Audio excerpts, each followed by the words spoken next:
Oregon Sports Network. And Oregon is going to play in the national championship game.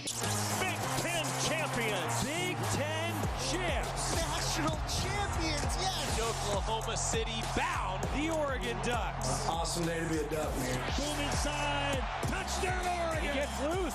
Fires. Hit it. Pops the three. Oh, yeah. It's all Oregon. This is Duck Insider. Duck Insider. It's about how to be a group of people that know how to love each other to the absolute fullest. Pleasure, joy to be with them each and every day. And I can't wait for the future. It's just fun to be a part of a community that cares, that is passionate, and when we come together, powerful things can happen.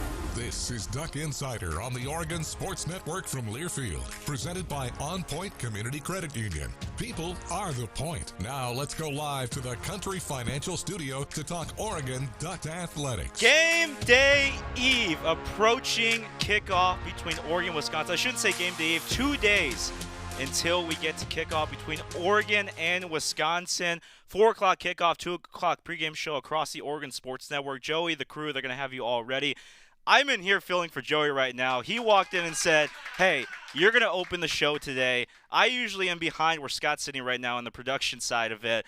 But Joey was like, hey, you're going to open the show today. So here we are. Saul Gavon inside the Country Financial Studio getting ready for today's show.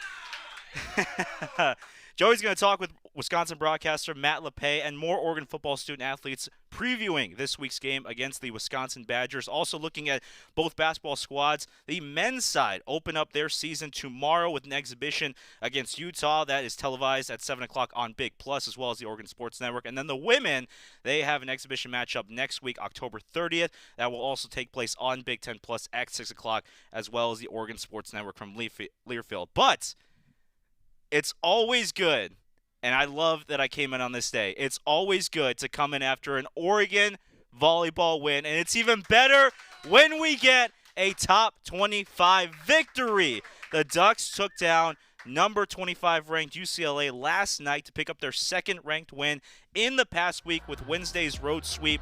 25-19 in the first set, 25-19 in the second set, and 25-23 in the second set. It's not an easy thing to win on the road, and it's got to feel pretty sweet. You see the celebration right now with Trent Kirsten.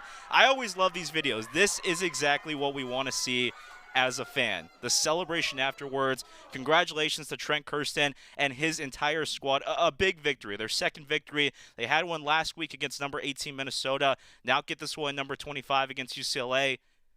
Things are looking pretty good for Trent Kirsten and the squad right now, and still a lot of season left to play. You got to think if they put some wins together here down the home stretch, could be in good position come NCAA tournament time. So just a lot to be proud of for this Oregon volleyball team, young Oregon volleyball team, but it feels like they're playing like veterans right now, and it's so much fun to watch. Oregon football, though, getting ready to possibly make it 2 in a row against Wisconsin. Again, coming off a win against Rutgers, lots to build off on, back in front of the home fans here at Autzen Stadium. Again, 4 o'clock kickoff, 2 o'clock pregame show here on the Oregon Sports Network. And Joey Mack had a chance to sit down with the Wisconsin voice, Matt Lepay, talk about the game, the Badgers side, get their perspective. Let's hear what Matt Lepay has to say about the Wisconsin Badgers side. It's been rare in the Big Ten era that I've been able to say these words. Welcome back to an opposing broadcaster. And Matt Lepay, the voice of the Badgers, joins us. Matt, this is rare, where it's actually back-to-back years on this Big Ten schedule that Oregon and Wisconsin are meeting. How are things, sir? Good. And you could say welcome back to Autzen Stadium, because long before we ever dreamed of the Ducks being in the Big Ten, we made the trip out there in 2001 to watch Joey Harrington and the Ducks squeak by the Badgers that night. What do you remember? I think it was a night game. I'm pretty sure it was a night game. So that's what it was going to be my first question to go down memory lane with you. What do you remember about coming to Autzen then and that game? Well, it was the back end of a home and home. There was a really entertaining game in 2000 in Camp Randall, a game that Wisconsin found a way to win.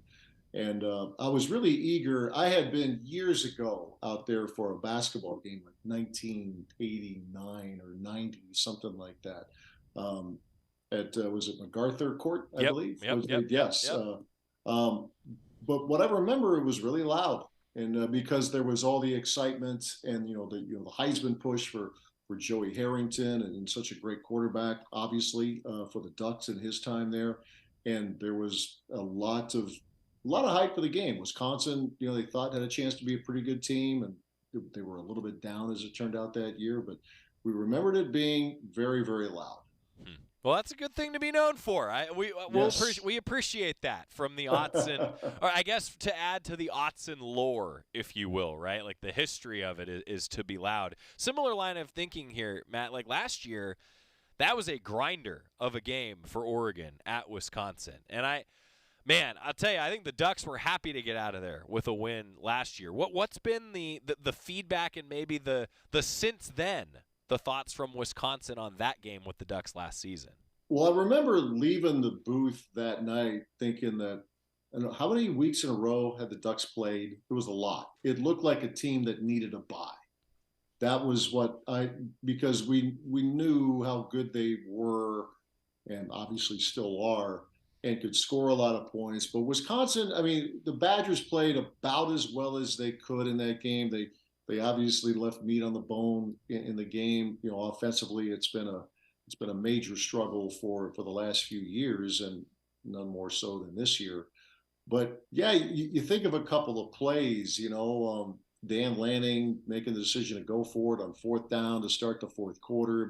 The joint is jumping, the jump around, and hey, credit to him, credit to the Ducks making a play. And then they try the fake field goal, that doesn't work, so Wisconsin gets one more chance, and credit the Ducks, they get an interception. So it was one of those maybe coulda, shouldas for the Badgers, but I do think that, Oregon probably played a C- game that night, a team that was in need of a bye, and I think the way it finished the regular season, it showed that, and on into the Big Ten championship game, how good that team was. It's a scheduling oddity now that back-to-back years, Oregon and Wisconsin meet right before Oregon has a bye. The Ducks will have a bye after this, by the way, coming up, Matt. Like it's just an oddity the way that worked out. We continue with Wisconsin broadcaster Matt Lepay. Similar, I guess, line of thinking again here.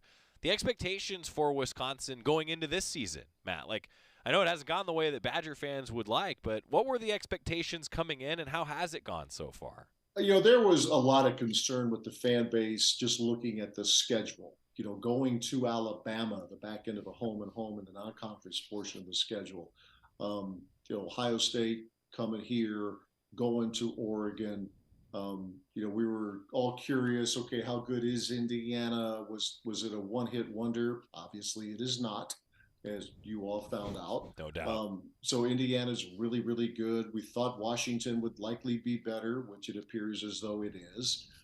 So there was, I think fans are trying to figure out, okay, where would 6 wins come from to be bowl eligible? Or if they could win, if it's 5 wins. I think people had low expectations when the Badgers faced the best of the best, including, of course, Oregon. Where the point of a lot of frustration with the fan base right now is this team losing, and badly so, to teams that you just don't view Wisconsin getting boat raced by Maryland. Iowa's a great rivalry, but to get shut out in your stadium there, that's been a tough one to swallow. So I think fans at a minimum want to see their team perform better against the rivals and be competitive in the other games. The Michigan game, they were a pretty competitive team. They made Michigan go out and make plays, but the Maryland game, the Iowa game, they just didn't give themselves a chance with a lot of self-inflicted stuff. And I think that has been a major area of frustration with Badger fans, and obviously with everybody in that Wisconsin locker room. Well, there's certainly been a lot of questions about the offense. You talk about the scores, but I'm curious, Matt, to zoom out. Seems to me that injuries have really impacted this Badger team over the course of this season. Can you put that in context for Duck fans that are just getting to know this Wisconsin roster? Yeah, there are probably so many things that have gone into Wisconsin struggling the way it has, but it cannot be overlooked that Luke Fickell, and this is his 3rd year as the head coach, he's had his projected starting quarterback healthy about a third of the time. And that's a difficult task. A couple of years ago, Tanner Mordecai, who had missed a chunk of time, last year, Tyler Van Dyke in game number 3 tore up his knee and was done for the season. Billy Edwards, the projected number 1, he gets banged up in training camp and then aggravates the injury in the first game of the season. He's barely played since. He tried to get out there a few weeks ago against Maryland. So that's one position, and a rather important one, where they just haven't had their best guy. The offensive line has been a shuffle all year. So those things are real. There are other factors involved, to be sure. But I think when you have a new offensive coordinator in Jeff Grimes, you're trying to get back to being a more physical, run-oriented offense, and then be able to take some shots off of play action. They just haven't had the healthy bodies to be able to do that, and they've had some guys in the backfield, some running backs banged up as well. So it's pretty hard to be what you want to be when you rarely, if at all, have your best players on the field. Sure. We continue with Matt Lepay. You mentioned a lot on offense there, but how about defensively, Matt? I mean, I view Wisconsin still even this year as a gritty defensive team. I feel like the defense can keep you in some games.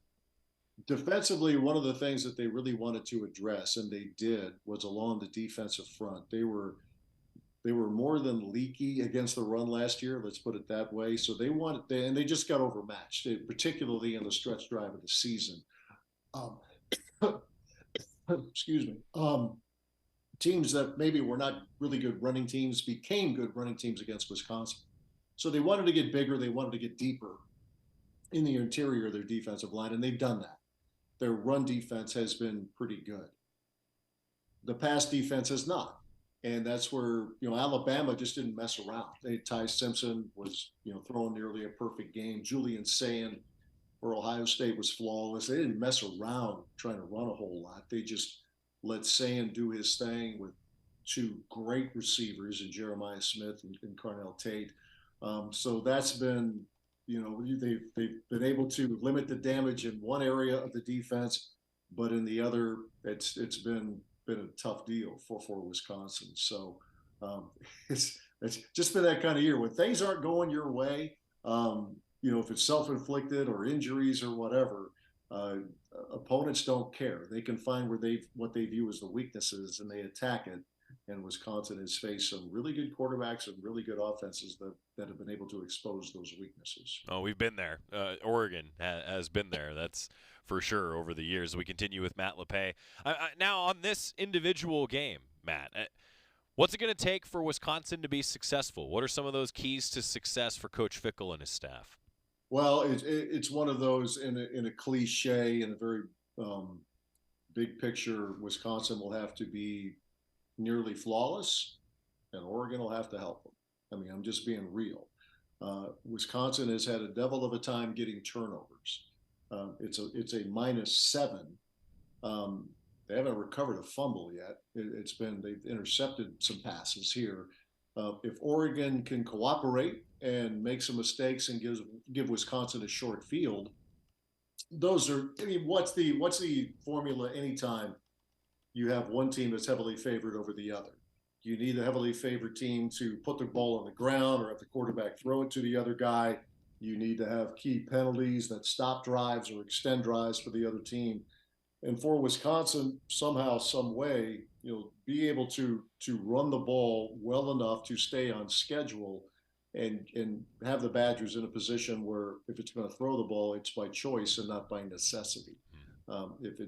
If they all too often they've run into 2nd and long, 3rd and long, and that just spells trouble for a team like Wisconsin with its limitations.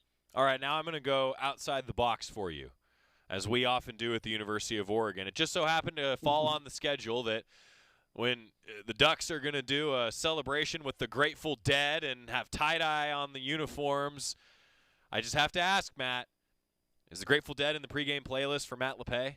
Well, it might have to be just in honor of. Yeah. We were, just I don't know, our audience. I think radio audiences might skew a little bit older, so maybe they could relate to that. My broadcast partner, Mark Tauscher, who's in the Green Bay Packers Hall of Fame, he might be old enough, but maybe not. So we might have to find a way to put it in there. If we could get some tie-dye shirts or something like that Credit to that's some good thinking on the part of the marketing folks at Oregon. So that, you got a great team. You're going to sell it out anyway, but have a little fun along the way. So that's good stuff. That's kind of what we do at the University of Oregon, as because I always ask Matt, like I asked you this last year, like what's the view of Oregon from the Wisconsin perspective? And I ask that purposefully generally, but now I know that most Wisconsin fans are going to be like, wait. They're doing what with tie-dye and what now? Yeah, I think what little fans may have known about Oregon, obviously one of the greatest movies of all time, filmed there in the late 70s. Knowledge is good. Yeah. You know that. It's one of my favorites. I don't know how Tim Matheson didn't get an Oscar for that. I thought he was brilliant. But we know that people it's similar to Madison in some respects, is that people just like to have fun. Yeah, they want good football. And when Wisconsin gets good football, Camp Randall is an unbelievable place. But they're going to have fun. I used to always joke when the student session has a great time. Occasionally, the students will watch the game too. But it's a part of it. It's an experience. And that, I think, that's my image anyway of Oregon Ducks fans, is that they love great football. They want and expect great football. But they're going to have fun either way. So I think in that regard, the programs and the fan bases are very similar. I think where Wisconsin fans have been educated, and it's taken a while for us here in the Midwest, and we think of the old Pac-12, Pac-10, Pac-8, Pac whatever, you think, finesse and, skill players. Well, they found out that they'll hit you in the mouth too. Here, they're very physical, offensive line, defensive line. So they've got the pretty players, but they got a lot of gritty players. And I think teams in the Big Ten have maybe found that out the hard way. That's a heck of a compliment. Well, y'all have Jump Around, which was a really fun experience for me, just as an individual last year. I hope that you all get to enjoy Shout for whatever that's worth, broadcaster to broadcaster. I hope that you all at least get to enjoy a little bit of that while you're out here. I love it. We were in Ann Arbor a few weeks ago, Mr. Brightside, the third quarter, the Killers. But, anytime in my world, anytime you could hear the greatness of Otis Day and the Knights, you got it. You got to embrace it. You got to take it in. It's, Purdue has actually done that. I don't know if they still do. Yeah, they do. For a long time they did that, but I think with Oregon, anybody else who does it, often imitated, never duplicated. I think if you're ever going to play that anywhere, it's got to be in Eugene, Oregon. I like it. Well, hey, great stuff, Matt. I can't thank you enough for taking the time. I'm glad that we get to catch up again during a football season. Look forward to doing it again with some basketball on the horizon, football, I'm sure, again in the next few years. Matt Lepay, thank you so much for the time, and I look forward to shaking your hand in the press box at Autzen, sir. Yeah, look forward to being out there. Look forward to seeing you on Saturday. That's great stuff from Matt Lepay, voice of the Badgers, getting ready for a 4 o'clock kickoff here in Eugene on Saturday, 2 o'clock pregame show across the Oregon Sports Network. We're going to get a quick timeout. Wait. What a pro, everybody. What a pro. There Joey that is, a boy, Saul Galvan, voice of Oregon softball. You've heard him on Big Plus. You've heard him from afar in the studio directing the show. What a pro. Come on now. What a pro. Well done. Good job. Appreciate it. Yeah. Can we get a timeout? Let's have some fun. All right, let's get a timeout. When we come back, talking with De'Aaron Hill Jr. and Jordan Davison, the freshman running back duo that have made a tremendous impact on this Oregon football team. Keep it here on the Oregon Sports Network from Learfield. Dear Truckin' Awesome, Toyota Tundra's got heart-pounding horsepower. Tacoma is one rugged ride, and the 4Runner is tough as nails. Truck yeah. Find yours at Toyota.com. Toyota, let's go places. As a local community credit union founded by teachers, OnPoint is committed to supporting the students and faculty at the University of Oregon. And on game day, we're right there with you, on the field, in the bleachers, and in the classrooms. Drop by one of your local branches today and discover the many ways OnPoint can help support your financial well-being. OnPoint Community Credit Union. People are the point. Federally insured by NCUA. Equal housing opportunity. Dear Truckin' Awesome, Toyota Tundra's got heart-pounding horsepower. Tacoma is one rugged ride, and the 4Runner is tough as nails. Truck yeah. Find yours at Toyota.com. Toyota, let's go places. Back to the Country Financial Studios in 60 seconds. This is Duck Insider from Learfield.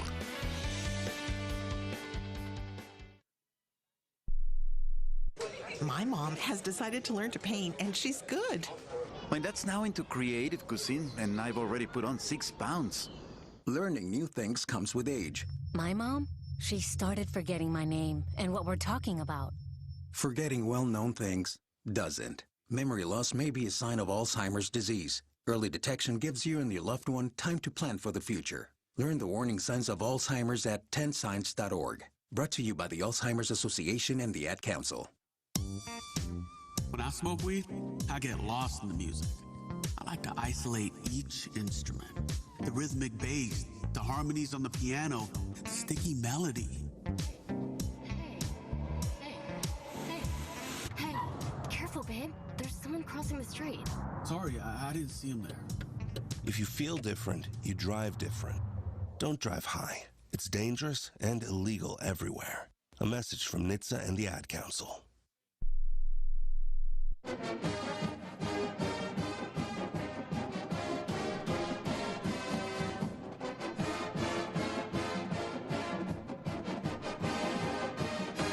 It's Duck Insider presented by OnPoint Community Credit Union inside the Country Financial Studio. Continuing our conversation with Oregon football as they get ready for a 4 o'clock kickoff this week with the Wisconsin Badgers. But before that, programming note for this Sunday, Oregon soccer against Washington. That has been moved up to 12 o'clock instead of 1 o'clock. It will also be aired on Big Ten Network. So make some notes. Also, Oregon volleyball against Wisconsin. So this actually works out for some people. Get over to Pat Bay Field for the first hour and then drive across the bridge or walk over, like to walk to Autzen. Then you could go catch the back end of Oregon volleyball against Wisconsin. That sounds like a pretty perfect day if you ask me on a Sunday after the Ducks play football. Take the family, take your friends, get out there, get to Pat Bay. It's the final home game for Oregon soccer and, of course, for Oregon volleyball coming off that huge win against number 25 UCLA last night. A lot going on this weekend for the Ducks, but going back to football, though, a couple of guys who have made a big impact for this Oregon offense so far. De'Aaron Hill Jr. and Jordan Davidson, a couple freshman running backs that a lot of people expected to have some sort of role come in the season, but really ever since week one, they have been a storyline heading into each game. They split a lot of time between each other. They're really versatile. They're really fast and really big. All the qualities that you want to have in a really good running back. And honestly, when they speak, where you're going to hear in just a second, when they speak to the media, you don't think that they're freshmen. You think that they're seniors, that they're upperclassmen. That's how good they are, and that's the kind of talent that Dan Lanning is infusing into this program. We'll start off with Jordan Davidson talking with the media yesterday after practice. Jordan, what's this fall been like for you? I guess have you exceeded your expectations in terms of your involvement and talk about this last game, 100 yards? It's just been a blessing. The coaching staff has been truly so helpful. My teammates, my brothers, especially the running back room, they embrace me, and we all push each other every day. So I feel like it's all expected from all of us in the room. What was it like what was it like for you the first few games of the season when not only you're getting reps, but you're kind of developing like that goal line role where it's just you're finding the end zone, and then, you know, these last couple of weeks they've been extending you out. Like, what was kind of like that transition like for you? It's been pretty easy. I feel like I was pretty prepared.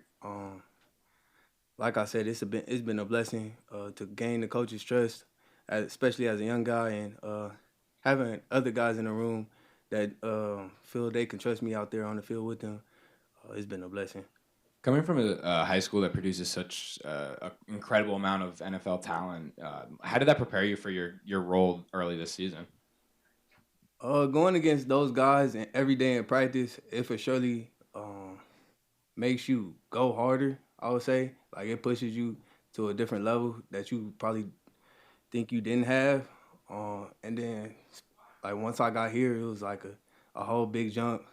And then you realize real fast, like, it's time to go. So I feel like they prepared me pretty good at the high school level. It's been like sharing this experience with De'Aaron. I mean, it's one thing to have a true freshman running back be really productive. It's one to have two and kind of be going through the process together. It's kind of crazy because coming in, they was like, who do I want to play with? Like, and we was like watching each other film, and it was a couple backs. and I actually chose Dier, and like his film stuck out to me, and then we was connecting like before we got here, and then as soon as we got here, it just clicked. Like that's my right hand man. People probably think like it's just on the field, but we together every day, off the field, all the time. Yeah, just building off that, there's probably not a lot of backfields where they have formations where there are two true freshman running backs. Sometimes you're blocking for Dier, sometimes he's blocking for you. Just how cool is it that you guys get to have your own formation together too? Like I said, it's a blessing for both of us.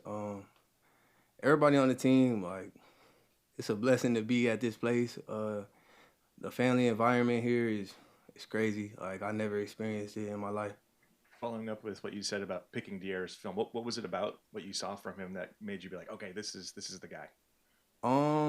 He was just explosive, and coming in, like,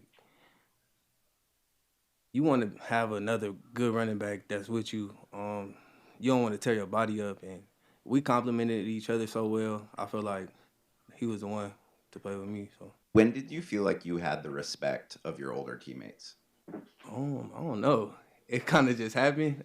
I feel like I'm still gaining respect. I'm still young, so. You talk about earning the trust of the coaching staff to expand your role so far. How do you feel like you've been able to do that? What do you feel like you did other than obviously what we've seen in games, but there's a lot more to it than games. There's meeting rooms and practice and all that stuff. So what do you feel like you did to continue to earn more and more opportunity? Just the preparation and just being consistent. Just going out there, lining up, and being able to execute at a high level. Going back to Dier just a little bit, you mentioned you watched this film. Is there something from his game that you've seen that you're like, I want to add that to my repertoire, what I do on the field as well? He just has quick, subtle movements. He's very fast. He's just explosive. Like I said earlier, he's a elite back. But we both can still grow.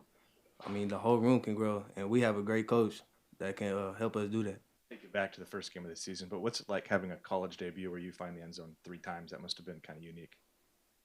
I didn't expect it at all, but I just was truly blessed to be in a position to be able to make that happen. Yeah, you mentioned that you and Dier hang out a lot. What's he like? Outside the field. Obviously we get to see him in the game, but what's he like to hang out with? He's a great kid. We kind of opposite personalities. I'm a bit more quieter. He's a loud one, but we complement each other very well. And I just love Dier. I love being around him. I love being around everybody in the running back room. They all brought me in as a brother, and they all helped me grow as a player and a person. This is kind of like what I asked earlier, but when you had been using such short yardage stuff for the first 5 games of the season, when you broke that, I think, 26-yarder against Indiana, and then the one that you had this last week, what did it feel like when you finally broke free for one? Whole time I knew I could do it.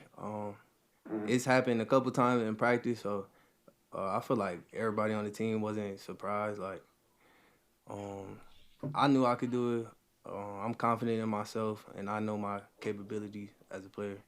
That's great stuff from Jordan Davison, one of the star running backs for this Oregon offense. Another guy, too, Dier Hill Jr., those two have really been splitting the time, have been really great power duos, along with Noah Whittington. I mean, this Oregon running back room is so fun to watch. As a fan, as a broadcaster, it's a lot of fun to watch him. And Dier Hill Jr., he also spoke with the media after practice this week. We're going to take a timeout. When we come back, talking with Dier Hill Jr. Keep it here on the Oregon Sports Network from Learfield. As a local community credit union founded by teachers, OnPoint is committed to supporting the students and faculty at the University of Oregon. And on game day, we're right there with you, on the field, in the bleachers, and in the classrooms. Drop by one of your local branches today and discover the many ways OnPoint can help support your financial well-being. OnPoint Community Credit Union. People are the point. Federally insured by NCUA. Equal housing opportunity.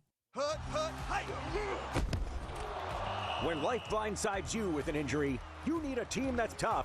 For over 30 years, Morgan & Morgan has been fighting for the people. This season, we're proud to partner with Oregon Athletics. Because whether it's on the field or in the courtroom, we're both determined to do what it takes to win.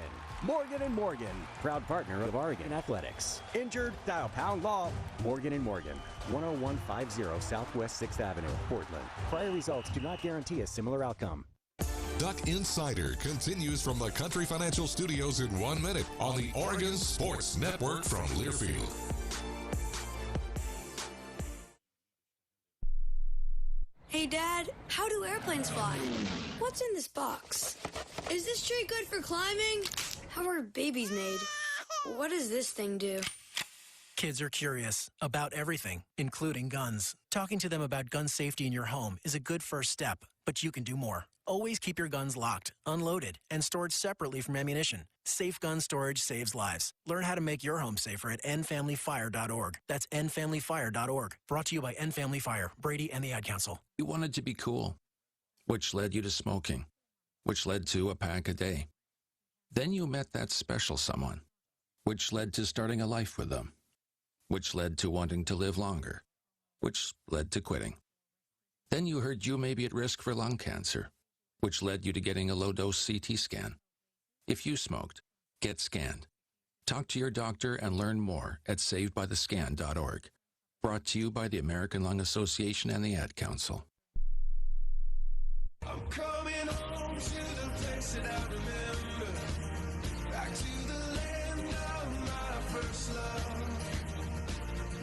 Back inside the Country Financial Studio, it's Duck Insider presented by OnPoint Community Credit Union. Saul Galvan holding down the fort for Joey Mack in the show today. We just finished up talking with Jordan Davison. He spoke with the media earlier this week. And now moving on to another freshman running back, De'Aaron Hill Jr., who, again, as I keep mentioning, has really made a big impact in this running group. A lot of different options for Dan Lanning in this running back room to go to, and honestly, he hasn't shied away from giving every one of them an opportunity.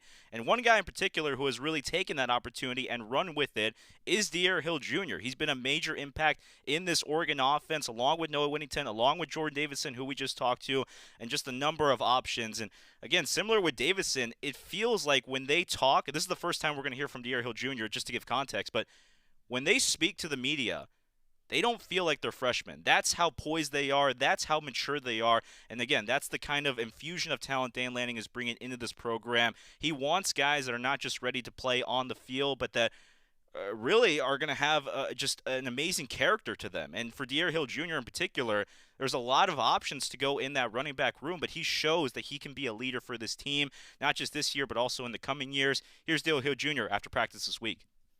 What stood out from this first 6-7 weeks of the season and kind of your impact on this offense? Honestly, what has stuck out to me the most is the team camaraderie. We're very well put together. My brothers, we lay it out on the line each day for each other. Just seeing the growth of all of us has been great. And then the coaches as well, just showing tremendous love and being consistent with coaching all of us hard. It's been great. It's been great so far. Yeah, I mean, just what have been some of the biggest things you've learned over these first few games? Some of the biggest things I've learned so far is definitely being a physical runner, making sure I'm keying in on the defense, knowing my blocking assignments, and just going out there running hard and protecting that ball. Ball security is everything. We can't do anything without that ball, so that's number one, protecting the ball. Jordan claims you guys are BFFs. Can you confirm? That he definitely is. Shit like. It's really like a brother-brother situation. I would call him my brother as if my mother had him. It truly is. We're that close to each other. We really wanted to see each other do the best, and it's really all love. All love. Huh? What brought you together? What brought us together is us both being like recruited here, and we seeing each other in high school and just watching each other's film, and we picked each other. We were like, I want to play with that guy. And when we got here, it was literally just like it was just like we've known each other our whole lives. Honestly, we bought into the same thing, same culture, and we leaned on each other. And now we're just succeeding by leading each other on and working out hard with each other. Like we push each other back and forth every day, and I stay on him, he stays on me. Where does kind of your physicality and style as a running back stem from? Was there a moment in your life or childhood playing up where you did a moment on the field where you're like, this is the type of running back I want to be, and where did that kind of come from? Honestly, I would say I've always known I'm very fast. I'm not afraid of contact, but I feel like inside I could be more physical. But I definitely know my speed for sure. But just being a downhill runner, being able to hit the A gap out, and just being able to push it and be a physical runner both ways. Coach Lanning has just said since pretty much the spring that this group is extremely talented, but what makes you guys stand out is just how unselfish each of you are. Just describe to me kind of the way the room is that has allowed you as a freshman to be able to come in and have the success that you've had. I would definitely say my older brothers. There's no envy in the room. Definitely, there's no envy in the room. We all lean on each other. We all, especially me and Jordan, we lean on guys like Jaden Lamar and Noah Whittington, guys that have been here and know the playbook, know the system. We lean on those guys, and they've helped us tremendously. They see us as their little brothers, and when we're out there, they're trying to coach us up and help us as well. So, like, just being able to have them transition us in and know we can play, it just helps us, and it builds our confidence and shoots it through the roof, knowing that our big brothers are helping us and want to see us succeed as well. Seeing you get moved around the formation, doing things like lining up out wide just to get the ball in your hands on space and these screen passes. How much of that is something you developed during high school, just being one of the better players on the field? And how fun is it to play in an offense as creative as Coach Stein's? Honestly, I've been blessed with a unique talent, and that comes with work as well. But being able to do that has been great. Got a great coaching staff that has allowed me to be able to do that here. And it's really been great, just being able to do things I know I can do, and my coaches being able to trust me to throw me out there and helping me throughout the week, just knowing my assignments, it's been great. So being able to just do that and play free. I wanted to follow up on the watching each other's film part. Was that Oregon film, like players at Oregon, or was that all running backs in the 2025 class? Can you kind of explain more of the watching each other's film and picking that you wanted to play together part? Just me and Jordan. That was just just seeing, we knew it was guys. It was obviously guys on the thing, like the chart or whatever. But just seeing him, and I seen he wanted to come here as well, and he seen I wanted to come here, so that we just seen each other on Instagram, and it was really up in there. It's really a blessing how it all played out. Can you elaborate a little bit more on how much Noah maybe helped you specifically? I mean, he's been here. Well, he's been here 3 years. He's been 5 years in college. He was a freshman in college when you were a freshman in high school. So that's a lot of experience to draw from. Noah helps me in every way. In the film room, when it's just us out there on the field, just conversating with me, just talking to me through my plays, what I have on this, just questioning me, doing that. I would also like to say Jaden as well, though. I have to say Jaden because I've honestly changed my preparation, and it's helped me tremendously. Getting here early, and we get our scripts, and we'll go over them together. I seen how he did his script, and he would write down what we had on a certain play, and I had installed that in my preparation, and it has skyrocketed me for being able to play free. So definitely them two just quizzing me, just seeing what I have on these certain routes, certain plays, has helped me tremendously. I wanted to ask you about your relationship with Kenyon. We got to see that moment after the Penn State game, but also just like when was the first time you got to chat with him, and just what's that been like throughout this year? Kenyon, he's an amazing mentor. I had a full spring to talk to him and just get to know him, and he was here coaching us as well, just giving us pointers and tips. It's really been great. Especially him being an Oregon legend. It's truly a blessing to meet a guy like him, a Hall of Famer. It's honestly just the best. I don't really know how to put it in the words, but I feel like my actions show louder than words. When we had our moment, when I got that hug from him, it was just truly everything. I was just embracing it because not a lot of people can say they hugged Kenyon Barner and got a valuable, valuable time from him. So it was just truly a blessing and an honor. Yeah, we asked Jordan about you yesterday, but now I want to ask you, what's Jordan like, off the field when you guys are hanging out? So his name is Jordan, but I call him JD. JD's my guy. Off the field, he's the happiest person ever. Even on the field, he is. But he's just always smiling. He's always playful, just enjoying life to the fullest. He's a great guy to be around. Everyone wants to be around him because he brings good energy, and you just couldn't ask more out of a person. He's very positive, and I just love the guy, man. He's truly my brother. The run game kind of struggled against Indiana, but then you guys were able to come back against Rutgers and found a lot of success.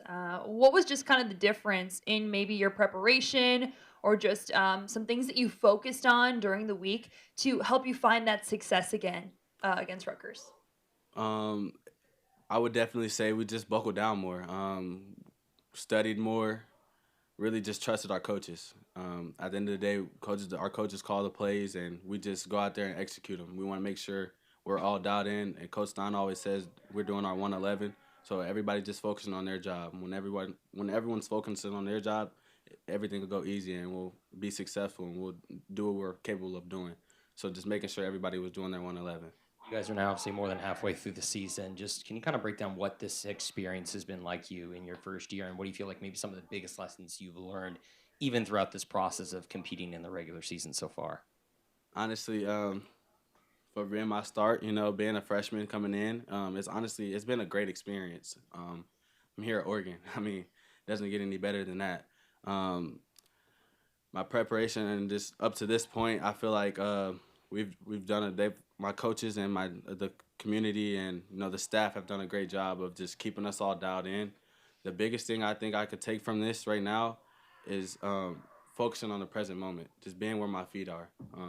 We preach that every day, so just if I'm in a meeting, I'm focused on just my meeting. Class, making sure I'm focused on just class, just being where my feet are. That's the biggest thing I've took so far. We've heard about the relationship with Jordan, but the chemistry has been evident on the field as well, especially in those 21 personnel packages where you get both you guys out there together. Just what is it like them working with him on the field and when you got him out there as a lead blocker for you? It's amazing. Really, I feel like that with all my teammates, but, I know everyone has seen us, sparking up, but it's honestly a great feeling, having guys like that I know who will go head to toe for me, and I will do the same for them. It's really our whole team. We're really all like that. We want to lay it all on the line for each other because we work so hard throughout practices, throughout the week. So on game day, we want to showcase that. So I feel like we have, and we obviously still have room to grow. What's impressed you most with Dante, and maybe especially how he handled things post-Indiana leading into the Rutgers week? Dante is a great person, great guy. The biggest thing for me is his leadership. He's very calm, but he can take control, meaning his voice. He's not afraid to get us all in check when we need it to be in check. We have to have a guy like that, and he is that guy. But Dante just impressed me just how smart he is as well. He's very smart, and he's very calm and can control the whole offense, literally. Building off the packages with both you and Jordan, was it kind of surreal? You guys wanted to come here together and play together, and then you guys have your own packages and own formations. Like not many teams across the country probably have two true freshmen with packages like that. Honestly, it's such a blessing.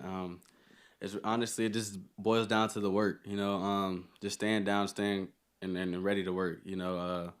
We obviously know we do have that, but we're not really focused on that too much. We want to just keep focusing on the main thing. The main thing is, our next game, which is Wisconsin. Just staying focused. It's definitely a great feeling though.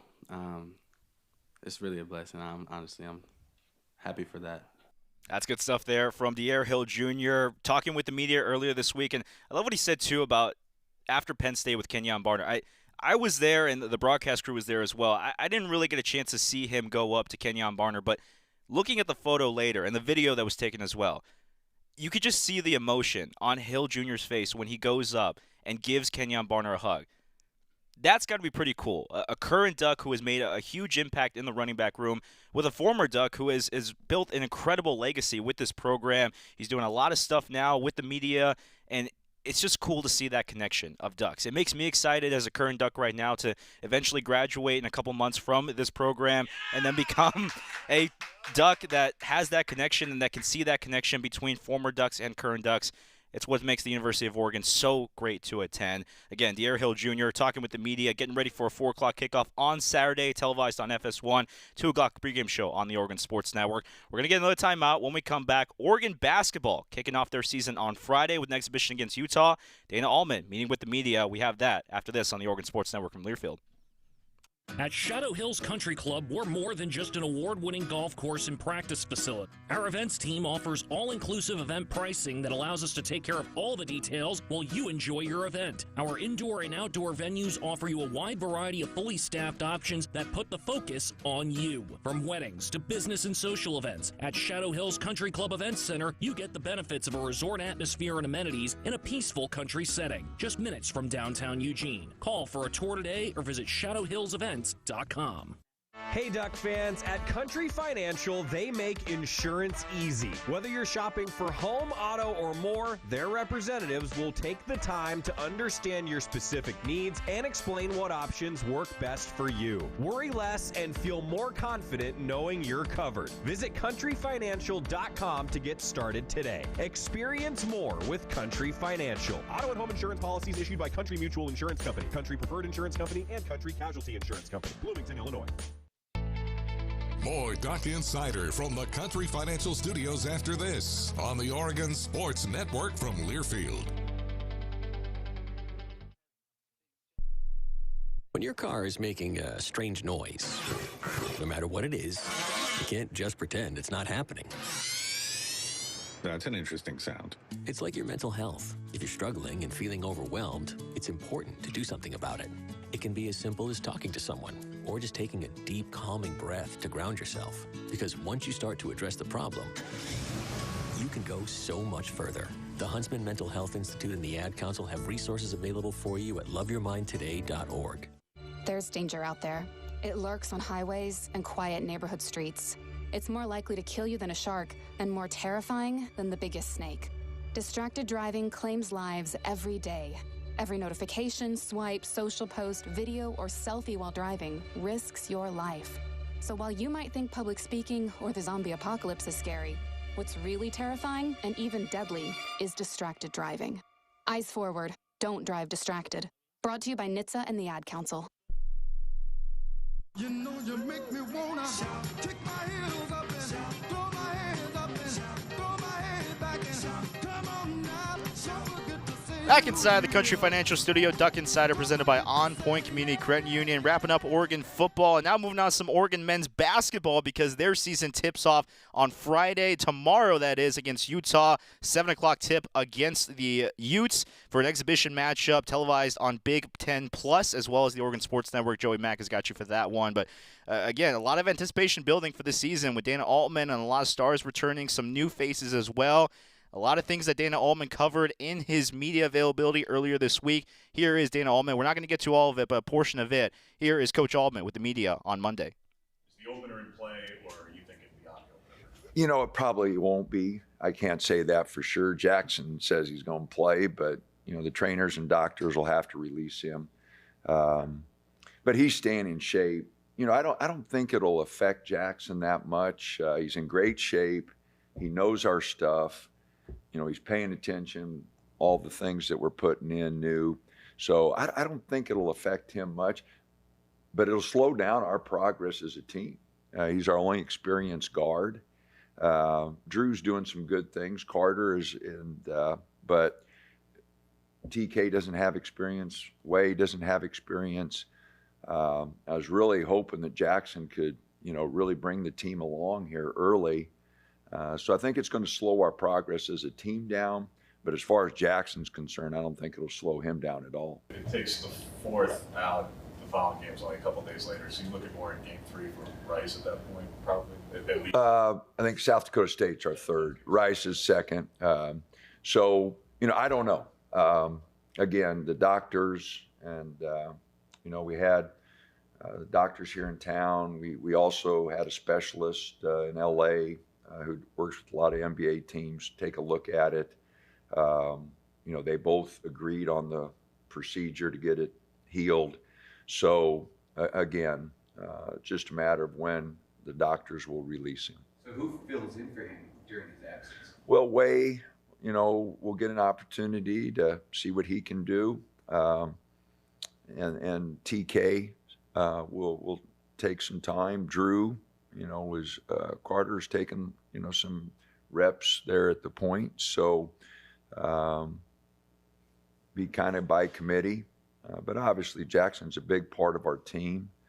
And so his absence and his experience, is what we really miss because all those other guys are new. Is Jamari then moving more to 2? Yeah, Jamari, he could play some point for us, but he's been shooting the ball really well. But we look at him more as an off guard. What did you see with some of these international players? When added a good number this year, what did you see with those? But how would they kind of fit, and what's the expectation really? Well, their experience, is what really in the NCAA opened the door, for some guys that traditionally haven't been able to come over and play. But Way has 3 years, Big E has 2, FA has 3, so those guys, have some opportunities to develop in our system. The 2 that'll get the most time here early are Way and Ezekiel, is what he likes to be called. And so they'll get the most time. FA's behind them and right now is dealing with a little bit of a foot problem, and Sasha's been out with an ankle, so he's fallen behind. But those other 2 will play a lot for us. Dan, how does that international competition compare to NCAA competition? Oh, it's different. The FIBA rules are a little different. Big E took one off the rim the other day, which is offensive goaltending, but over there it's not. So there is a little adjustment. But, Way played with Joe Young and Damian Dotson over there, so we knew, they both said he could really play, so that helped, and he can. He's going to be a good player for us, solid. Right now he's just a little too aggressive offensively, taking some bad shots. We got to, find that fine line. I don't want to take away his aggressiveness, but, he's got to do a better job of deciding when he's got to look and when he doesn't. And Ezekiel's just big, and played against men, so, but, he's a big fella and it's been really easy to work with here, trying to get a feel for, he set some illegal picks that we got to get cleaned up. We got to get some of his fouls cleaned up, but he's big and talented. I think he can be, a pretty good player for us. A lot of new faces just on this team this year. How have you kind of seen them kind of gel and connect together throughout the offseason as we inch closer to the first game? Well, I thought we had a good summer. I thought the guys really did a good job the weeks in the summer. We didn't add, some of them until September when we came back. Big E, Way, and those guys all got here when we came back after Labor Day. So it took a while for them, and it's going to take a while for them. They're going to be a work in progress. We got a lot, like you said, a lot of new guys. The guys with a lot of experience, KJ, Jackson, and Nate, have got to do a great job here early. And then Jamari was on the team. Sasha, and Dez was hurt, but they didn't get to play much, because of injury, because Jamari was just a freshman. I like their talent level, but Sasha was hurt a lot. Dez was hurt a lot. So those 3 guys know what we're doing, but it's going to take a while for them to get more time, more experience. But they are the 6 guys returning along with Luke and Drew.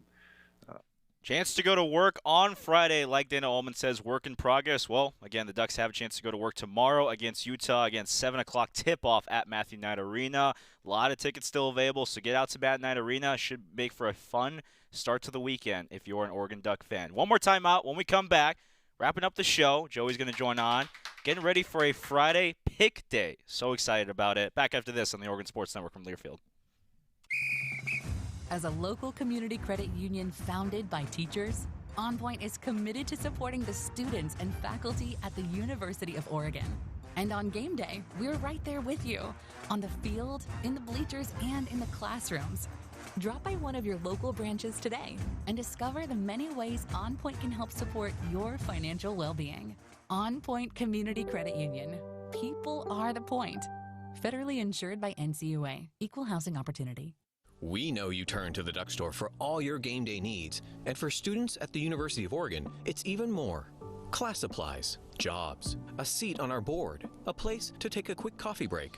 Because we're your student-first, non-profit college store, every purchase you make directly supports the very community we serve.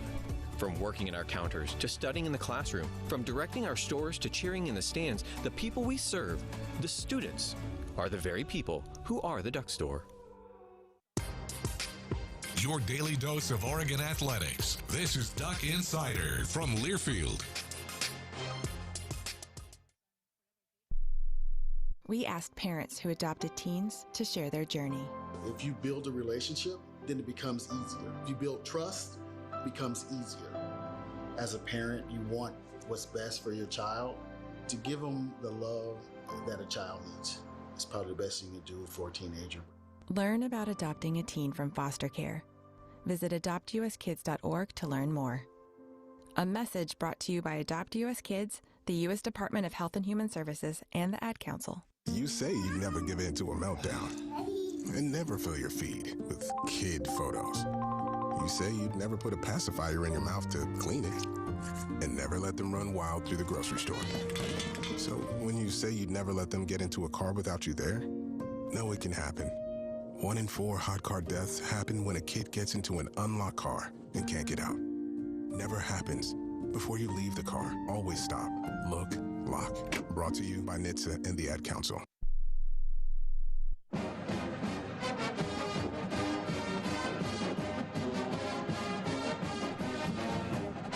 Wrapping up a Thursday Duck Insider presented by OnPoint Community Credit Union inside the Country Financial Studio. Saul Galvan, now joined by Joey McMurray, the actual host of this show, but forced me into this chair today. I like this chair better. This feels weird because last year I was in that chair only and you were here, and now the roles have reversed. Yeah. By the way, to give context, on Monday I made fun of Joey for being in our in our chair for when we shot our stand-ups, and I was like, this is my worst nightmare. I think this is probably a bigger one than that. But hey, I'm glad to be here, though.